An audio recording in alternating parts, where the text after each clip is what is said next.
The man in the black beanie and worn leather jacket had been sitting in that hallway chair for exactly 7 minutes, watching through glass walls as executives in $1,000 suits laughed over whiskey at noon.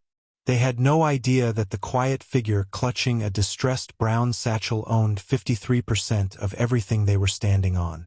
They looked at his faded jeans and weathered boots and decided he was nobody worth acknowledging. What happened next would remind them that true power doesn't announce itself with designer labels. Most people didn't know that Kalen Vance had quietly built something extraordinary in the heart of Houston, Texas. 6 years ago, he had co-founded Meridian Studios, an independent film company dedicated to telling stories that mattered. He owned 53% of the company, making him the majority shareholder. But unlike most investors who demanded constant visibility, Kalen had chosen to remain in the shadows. In all official documents, he was listed simply as K. Vance. Most employees had never met him or even connected his face to the company. For 6 years, Kalen had stepped back from daily operations, dedicating his time to raising his teenage daughter after his wife's passing and supporting charitable causes throughout Texas. He had trusted his executives to maintain the values he had built into Meridian Studios: respect, hard work, and treating every person with dignity, regardless of their position. He communicated through emails and occasional video calls, always with his camera off, preferring to listen rather than be seen. Perhaps that had been his mistake. On this particular Tuesday morning, Kalen decided to visit the company headquarters without any announcement. He wanted to see how things were truly running, to feel the real pulse of the organization rather than the polished quarterly reports that landed in his inbox. He didn't call ahead. He didn't arrange for anyone to meet him. He simply showed up the way any owner might check on something they genuinely cared about. The Meridian Studios building rose 15 stories into the Houston sky, all glass and steel and modern ambition. The lobby was a cathedral of corporate success with polished marble floors that reflected the morning light and abstract art pieces that cost more than most people earned in a year. Everything about the space was designed to impress, to intimidate, to remind visitors they were entering a place of power and importance. Kalen walked through the gleaming entrance dressed exactly as he always was in his private life. A heavy black leather jacket softened by years of wear, the kind that told stories if you looked closely enough. Faded blue jeans that fit comfortably rather than fashionably. Worn boots that had walked countless miles. A dark beanie pulled low over his graying hair, partly for warmth, partly out of habit. His beard was salt and pepper, fuller than it had been in his corporate days. Over his shoulder hung an old brown leather satchel, worn at the edges and modest in appearance. Most people would assume it contained nothing of importance. They would be catastrophically wrong. The young receptionist glanced up as he approached the front desk. Her name tag read Ashley, and she had joined Meridian Studios only 3 months ago, eager to climb the entertainment industry ladder. She had been trained to handle the constant flow of people who passed through these doors. Agents, actors, directors, writers clutching scripts like lottery tickets. She had learned quickly to sort the truly important from the merely hopeful. She looked at the man standing before her, taking in his worn jacket, his old bag, the beanie that seemed almost out of place in this temple of polished success. This was not a man at the height of his career. This was someone probably here hoping to charm his way into a meeting, maybe secure work on one of their upcoming productions. "Can I help you?" she asked, her tone efficient and cool. "I'm here to see the executive team," Kalen said quietly. His voice was soft, unhurried, carrying none of the demanding energy she usually heard from industry people trying to project importance.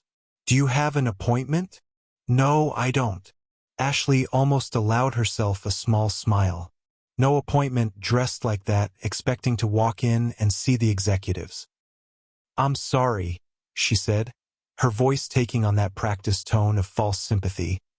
"But the executive team is in a very important strategic meeting right now." They absolutely cannot be disturbed. She paused, letting the weight of those words settle. You're welcome to wait over there, she continued, gesturing toward a row of simple chairs along the hallway wall, positioned away from the main traffic flow. But honestly, these meetings sometimes go on for hours. You might want to come back another time. Kalen looked at her for a moment, his expression unreadable. Then he simply nodded. I'll wait, he said. The glass wall revelation. From his seat in the hallway, Kalen had a clear view through the glass walls of the main conference room. Inside sat the men who were supposedly running his company. Harrison Cross, the chief operating officer, was leaning back in his leather chair with the casual ease of a king surveying his domain. Silver hair perfectly styled, suit impeccably tailored, gesturing broadly as he spoke, showing off an expensive watch that gleamed under the conference room lights. Next to him sat Preston Calloway, the chief financial officer, younger but equally polished, nodding along and occasionally adding comments that made both men laugh. On the table before Preston sat a crystal glass of whiskey, amber liquid catching the afternoon light. It was barely past noon. They called this a strategic planning meeting, but Kalen could see the truth through that glass wall. This was not strategy. This was three men enjoying the comfortable fruits of positions they hadn't earned, insulated in a bubble of privilege they had built around themselves. 7 minutes passed. 7 minutes of being ignored while he watched his company operate under a philosophy that was the complete opposite of everything he believed in. No one checked on him. No one offered him water. No one apologized for the delay. He had been categorized as unimportant and promptly forgotten. The storm breaks. Kalen stood up from the uncomfortable chair. The movement was slow and deliberate, carrying the quiet authority of someone who had made a decision. Without a word to Ashley, without seeking permission from anyone, he began walking toward the glass-walled conference room. He didn't knock. He simply placed his hand on the heavy oak door and pushed it wide open. The laughter died instantly. 3 faces turned toward the doorway, expressions shifting from surprise to indignation in seconds.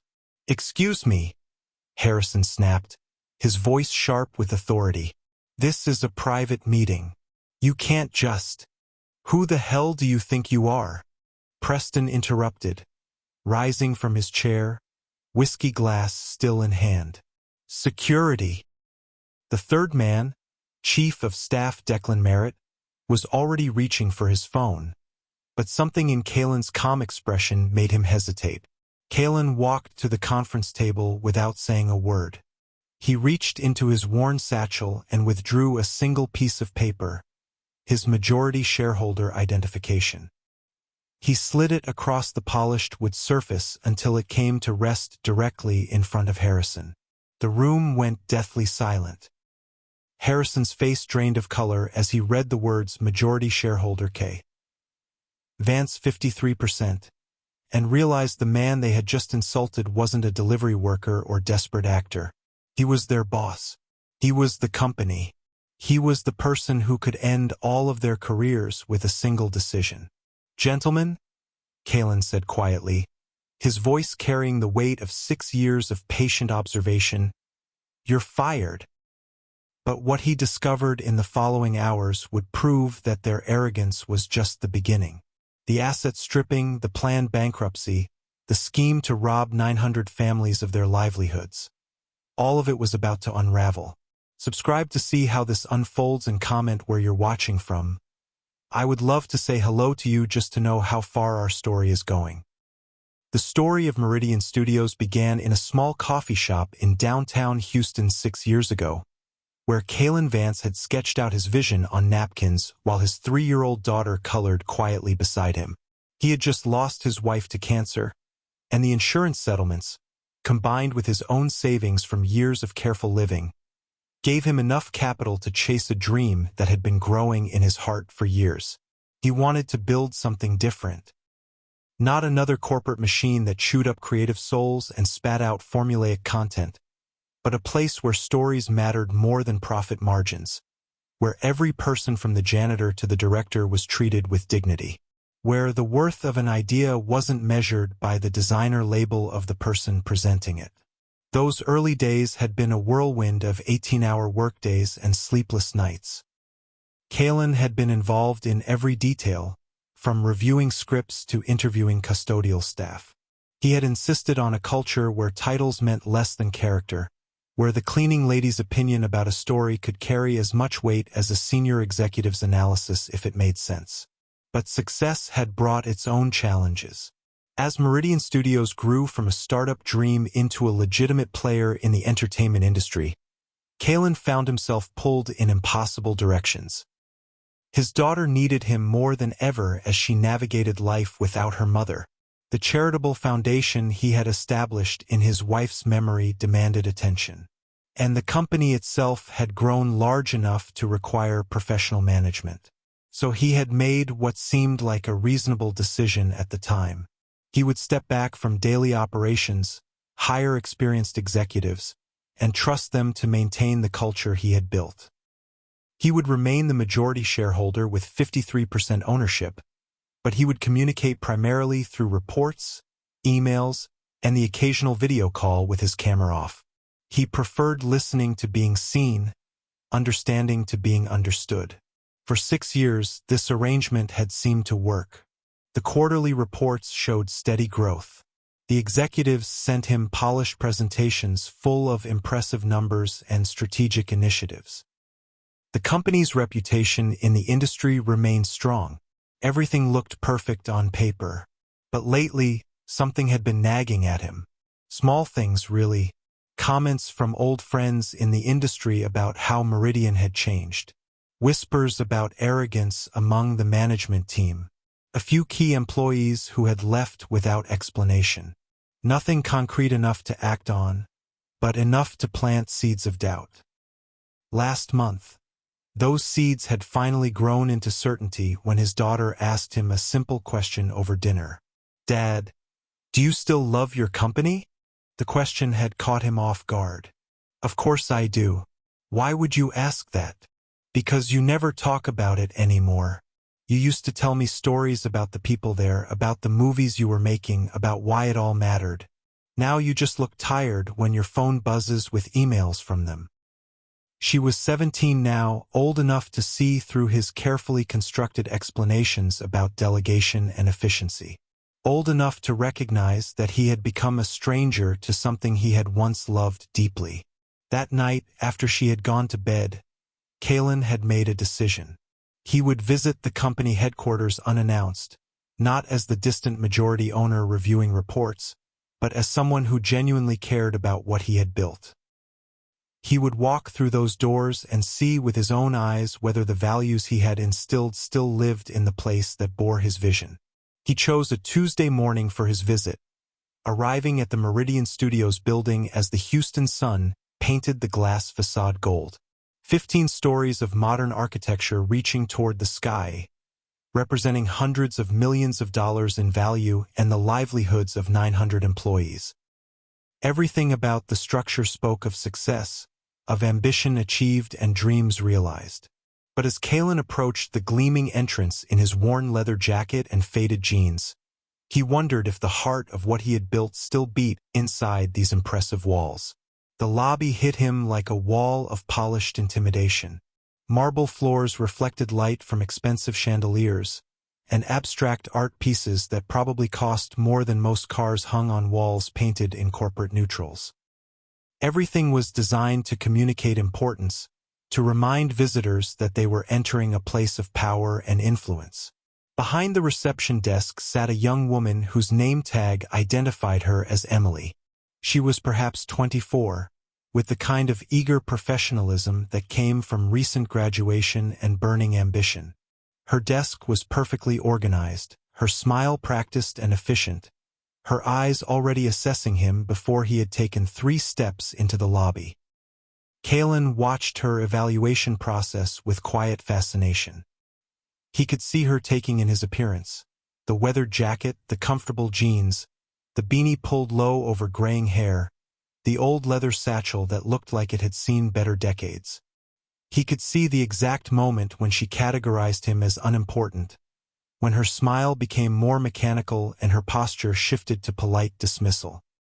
"Good morning," she said as he approached her desk, her tone carrying that particular blend of courtesy and condescension that customer service professionals perfected.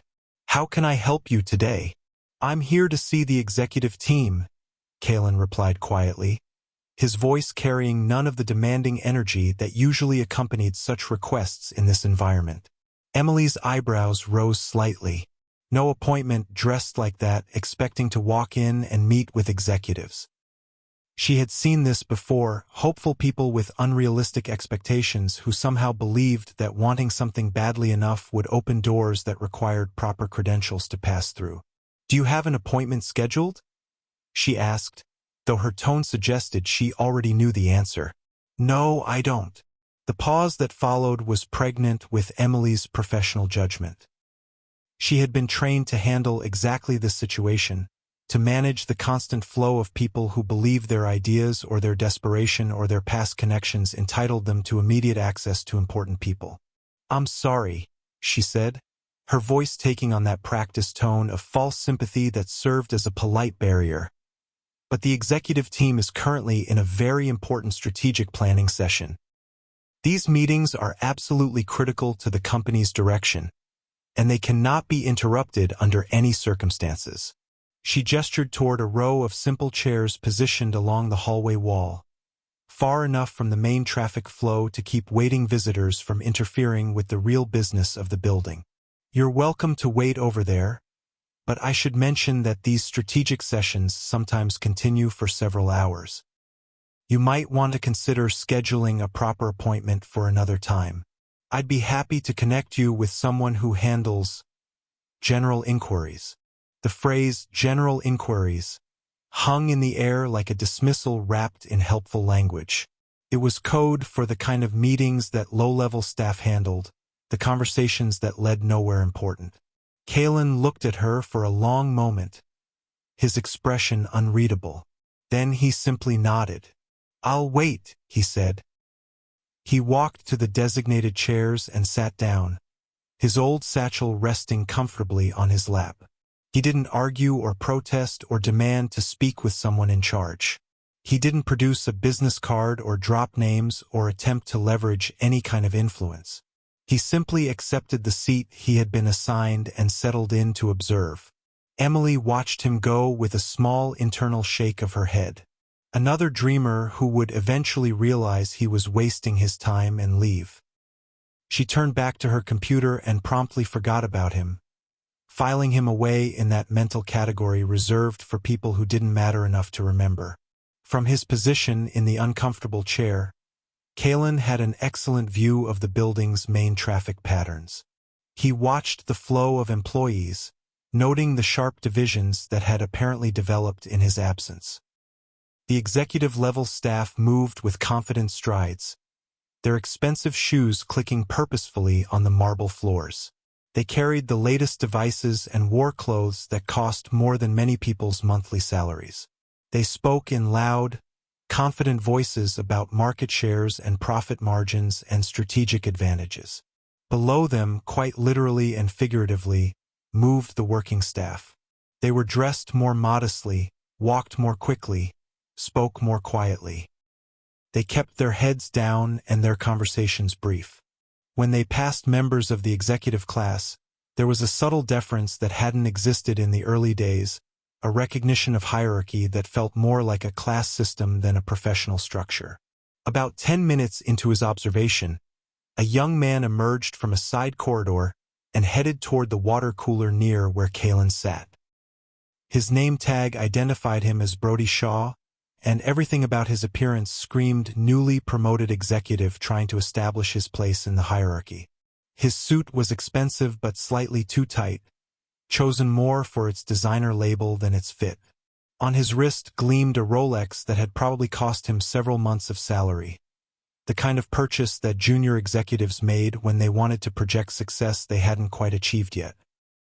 His walk was confident to the point of arrogance, the stride of someone who believed the universe was arranging itself for his inevitable rise to power. As Brody filled his water glass, he noticed Kalen sitting nearby. Recognition flickered across his face. There was something familiar about those features, even partially hidden beneath the beanie. But instead of curiosity or even basic politeness, Brody's expression shifted to something approaching disdain. He had clearly placed Kalen in that category of people who didn't matter, whose appearance marked them as unsuccessful, whose presence in this building was probably the result of misplaced hope rather than legitimate business. Brody had learned that, in the entertainment industry, you were judged by your last success and your current appearance, and the man sitting in the waiting area scored poorly on both counts. So Brody made a choice. He finished filling his water glass, checked his phone with elaborate attention, and walked past Kalen without acknowledgement. Not a nod, not a polite smile, not even the basic courtesy one stranger might extend to another in a shared space. He simply pretended the man in the worn jacket didn't exist. Kalen watched this performance with the same quiet attention he had given everything else. He noted the expensive watch, the self-satisfied stride, the casual cruelty of deliberate invisibility. He said nothing, revealed nothing in his expression, but filed away another piece of evidence about what his company had become. Through the glass walls of the main conference room, Kalen could see the heart of the current problem. The architecture of the building had been designed for transparency, for openness, for the kind of collaborative environment he had envisioned.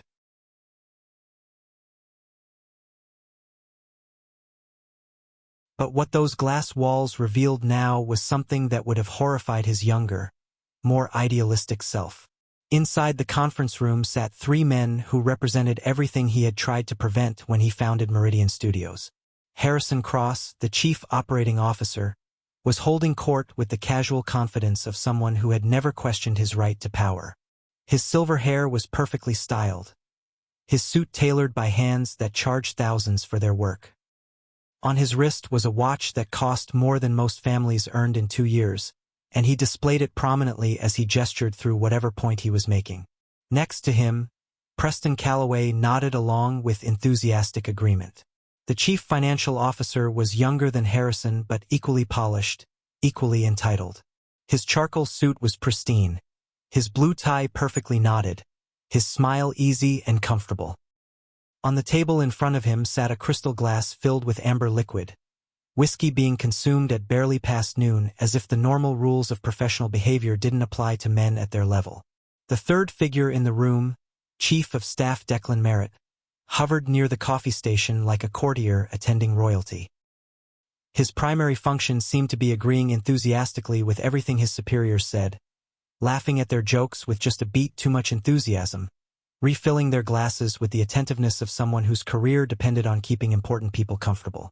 They called this a strategic planning meeting, but Kalen could see through the corporate terminology to the reality underneath.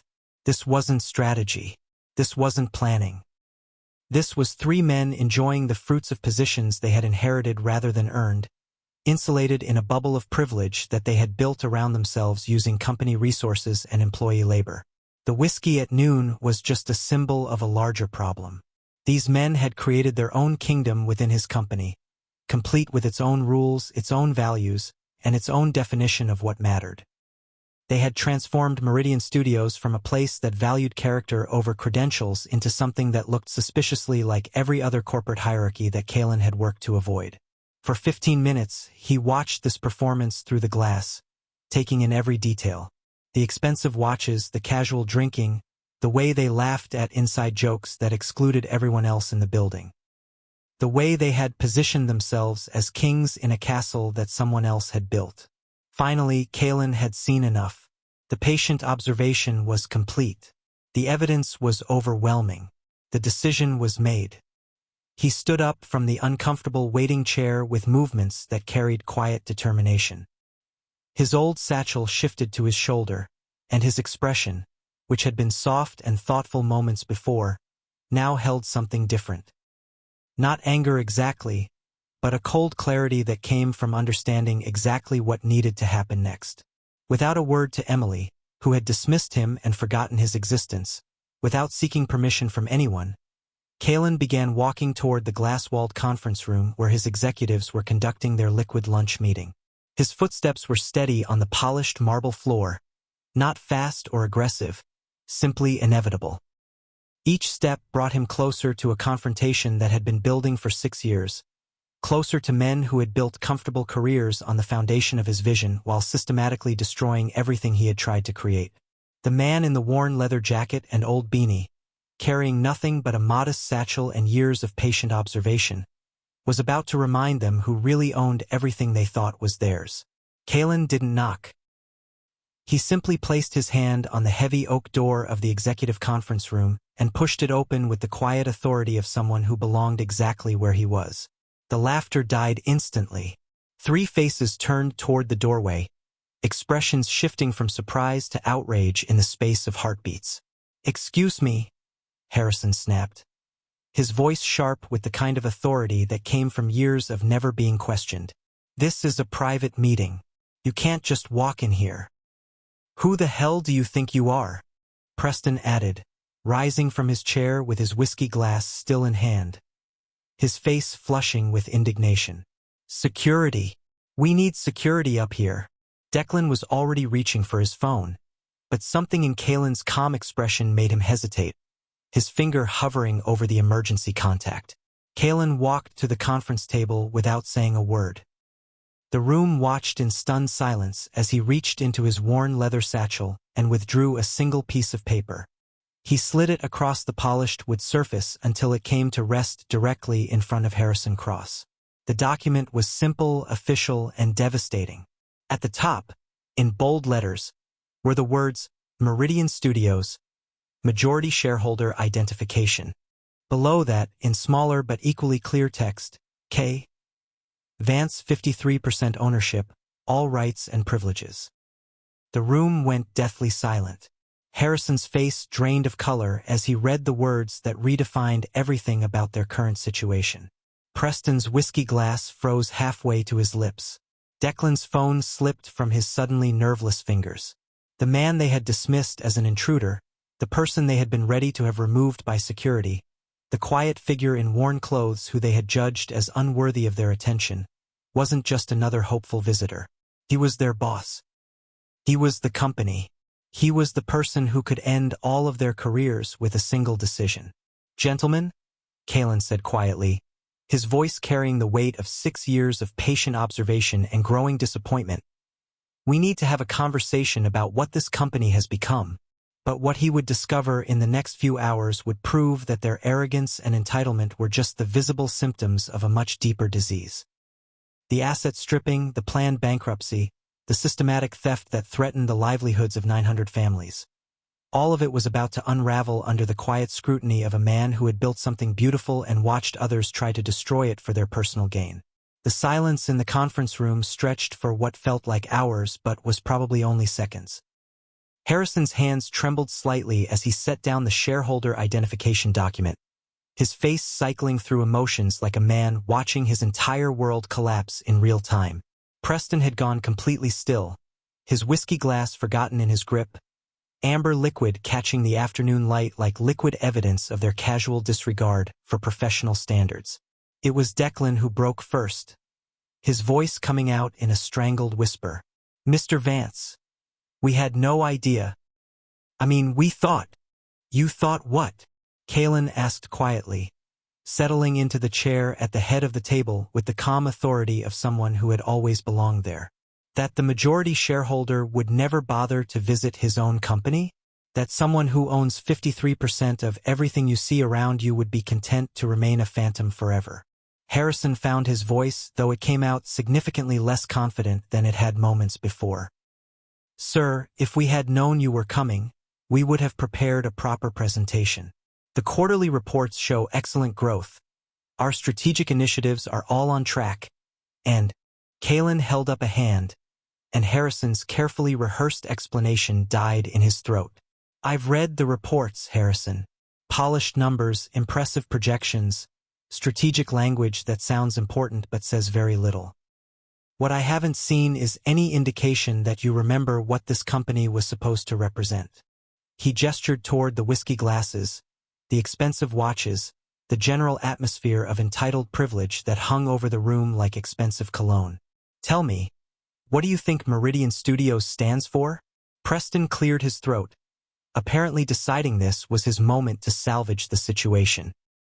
Well, sir, we're committed to excellence in entertainment production, maximizing shareholder value, and maintaining our competitive position in the marketplace through innovative content strategies and— Stop!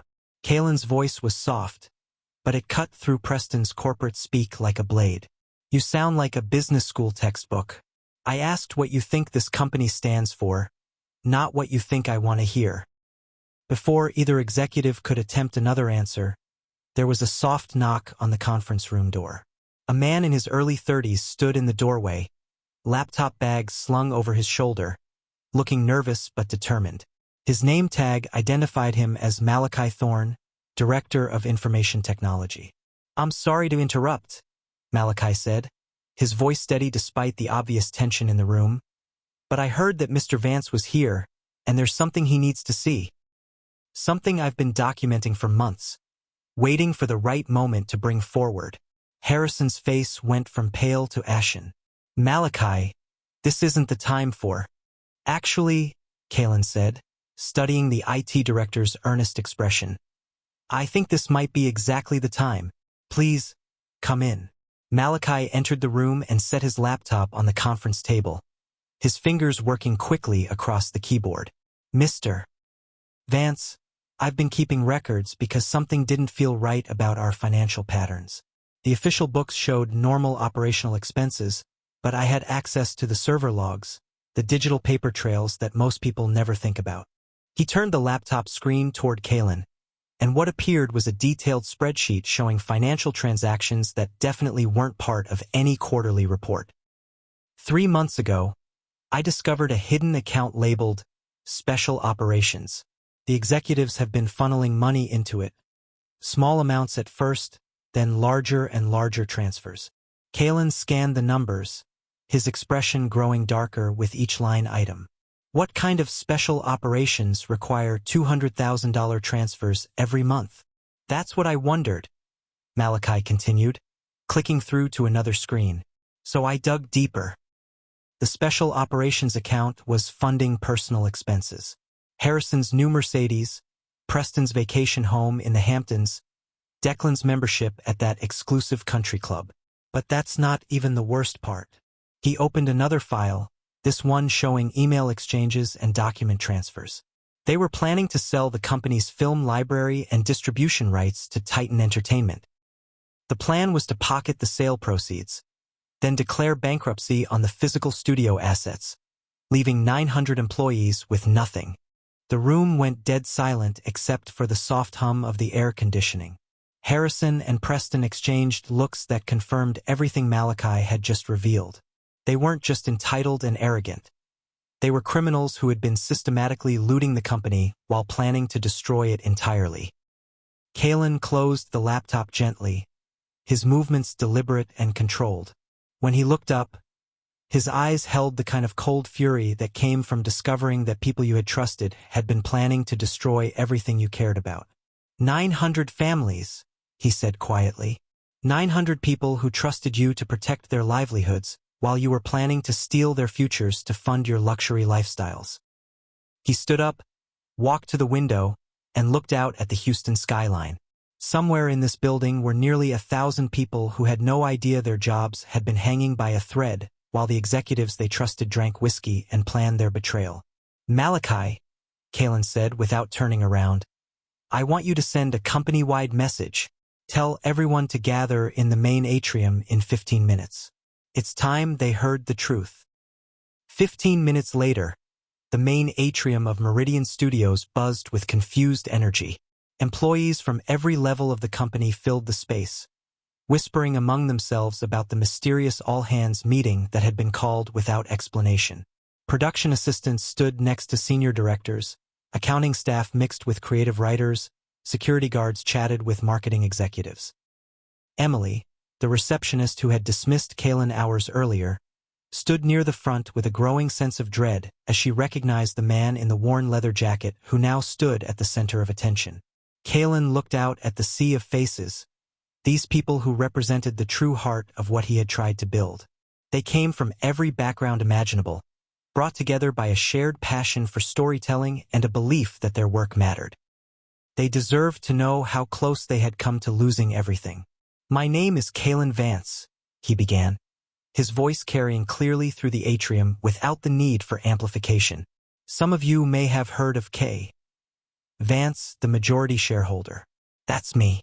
I've been away from daily operations for 6 years, and I came back today to see what my company had become." A murmur ran through the crowd as people realized they were looking at the man who owned more than half of everything around them, the phantom figure who had been nothing more than a name on official documents.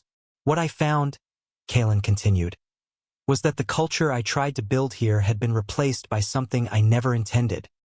A culture where your worth is measured by the cost of your watch, where respect is determined by the designer label in your jacket, where someone like me can be dismissed and forgotten simply because I don't look like what success is supposed to look like."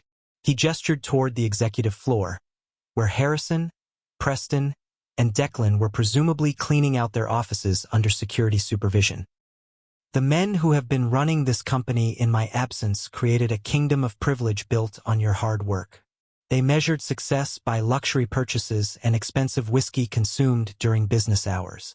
They forgot that every dollar they spent on personal indulgences was a dollar that came from the value you created." The crowd was completely silent now, hanging on every word. But worse than their arrogance was their betrayal. They were planning to sell off our film library, pocket the proceeds, and then declare bankruptcy, leaving every single one of you without jobs.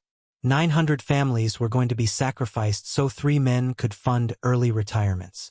Angry murmurs rippled through the atrium as people absorbed the magnitude of what had almost happened to them.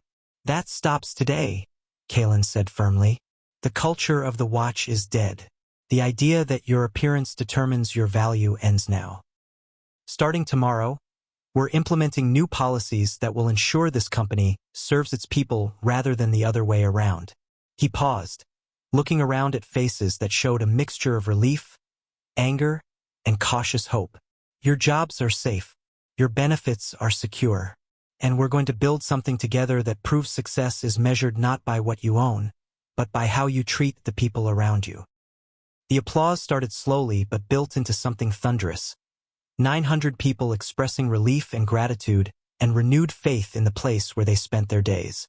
Later that afternoon, Kaylin sat in his newly reclaimed office facing 3 men who looked like they had aged years in a matter of hours. Harrison, Preston, and Declan sat across from his desk, their expensive suits somehow looking less impressive under the weight of their exposed crimes. "You have 2 choices," Kaylin said, sliding a legal document across the desk. "Option 1. You cooperate fully with the investigation, return every stolen dollar with interest, donate $2.5 million to local homeless shelters, and spend 200 hours each serving meals to people you would normally consider beneath your notice." He leaned back in his chair, studying their faces. "Option 2. I turn everything over to the federal prosecutors and you spend the next several years learning about humility in federal prison for securities fraud, embezzlement, and conspiracy." Harrison's voice came out as a croak. "What guarantee do we have that you won't prosecute anyway?" "You don't," Kaylin replied simply. "You have my word, which is more than you gave 900 innocent people when you planned to destroy their lives. The choice is simple. Spend the next year learning what it means to serve others, or spend the next decade learning what it means to be powerless." The 3 men exchanged looks, but the decision was obvious. They signed the papers. 3 months later, Meridian Studios implemented the most radical hiring reform in corporate history. Kaylin removed photographs from all job applications and conducted initial interviews through voice-only video calls. Candidates were evaluated solely on their ideas, their passion, and their character, with no consideration for their appearance, their clothes, or their background. The first hire under the new system was a brilliant scriptwriter who had been repeatedly rejected by other studios because of his unconventional appearance. The second was a marketing genius who had been overlooked because she couldn't afford designer clothes. The third was a financial analyst whose insights were revolutionary but whose stuttered speech had cost him opportunities elsewhere. Within 6 months, productivity was up 30%, employee satisfaction had reached all-time highs, and Meridian Studios had produced 3 of the most acclaimed independent films of the year. The real test came at the premiere of their biggest production, a film about second chances and the power of looking beyond appearances.